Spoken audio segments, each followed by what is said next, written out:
Hi everyone, and welcome to our module on the principles of multimedia design. When you're designing online educational content, it's helpful to employ evidence-based principles of learning and multimedia design to best ensure that your audience can retain and apply the information that you're presenting to them. E-Learning and the Science of Instruction is a multimedia design manual written by profound educational researchers Ruth Clark and Richard Mayer.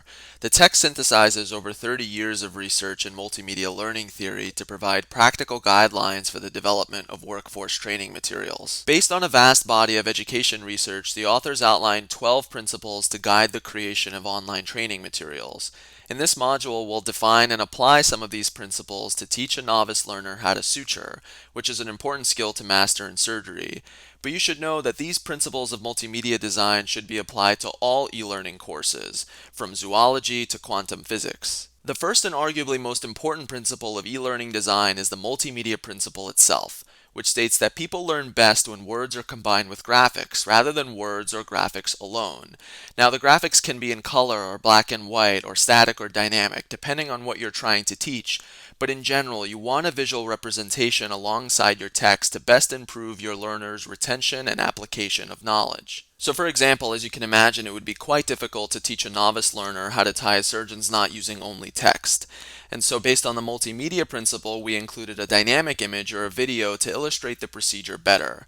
Ideally, you want both text and graphics to best help your learner retain and apply the information at hand, and we'll go over how to do this over the next few slides. The coherence principle states that when you're designing a module, you want to avoid any irrelevant text or graphics, otherwise you risk distracting your learner from actually understanding the material you want them to. On the screen here is an example of how to violate the coherence principle. The video is trying to teach you how to tie a surgeon's knot, and you might think it would be helpful to include images of the type of suture that's being used, but it's actually more likely to distract the learner from understanding the process of tying a surgeon's knot, and so it should be avoided. The signaling principle states that you should emphasize important information with headings and direct attention to different parts of a graphic using cueing devices like arrows or colors. So when we apply the signaling principle to our suturing example, we can label each step using a heading and then direct attention to tricky maneuvers using an arrow. The modality principle states that learning is improved when graphics are explained using audio narration rather than on-screen text. However, the modality principle does not apply to learners who are not learning in their first language. For example, this suturing video with a text description may be harder to learn from than if it were narrated. The redundancy principle states that when you combine graphics with audio narration, you don't want to include a lot of on-screen text as well, because this can lead to cognitive overload in your learner. You should instead be very mindful about the text that you choose to keep on the screen while you're narrating a graphic. So let's violate the redundancy principle in our suturing example. To tie a surgeon's knot, first wrap the long thread twice over the needle driver towards the wound, then use the needle driver to grab the short thread and pull your hands apart to tighten the knot towards the skin, like this. Now you probably thought that was distracting to watch the video and listen to my voice and then also read the text, and many learners would agree with you, which is why we try to avoid being redundant with audio narration and on-screen text when creating e-learning modules. The contiguity principle states that learning is improved when text and their related graphics are positioned close together on the screen rather than far apart.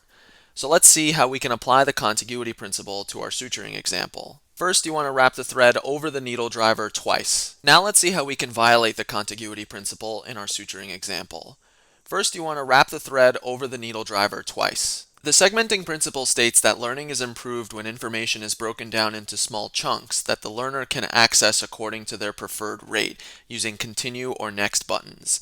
And the benefit of segmenting is that it allows the learner to process the information at hand before moving on to the next concept or step in a procedure. So for example, we'll start off learning how to wrap the thread over the needle driver, and when we're ready we can press a continue button that takes us to the next step in actually tying the surgeon's knot. The pre-training principle states that important concepts and facts should be taught prior to procedures and processes.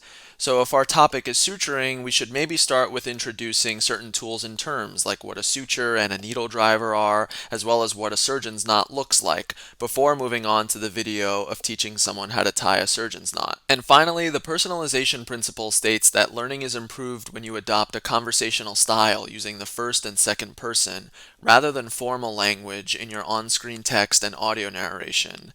Now let's take a look at how we can violate the personalization principle in our suturing example. The surgeon uses their non-dominant hand to encircle the longer segment of suture around the needle driver twice before grasping the tail of the suture and pulling their hands apart to secure the surgeon's knot. Now let's see how we can adhere to the personalization principle in our suturing example. If you're a righty, you're going to want to use your left hand to wrap the suture around the needle driver twice, and then pick up the short end of the suture using the needle driver and pull your hands apart to tie down your surgeon's knot. And that concludes our module on the principles of multimedia design. If you're interested in learning more about the foundational education research behind these principles, I recommend that you check out the book E-Learning and the Science of Instruction by Drs. Clark and Mayer.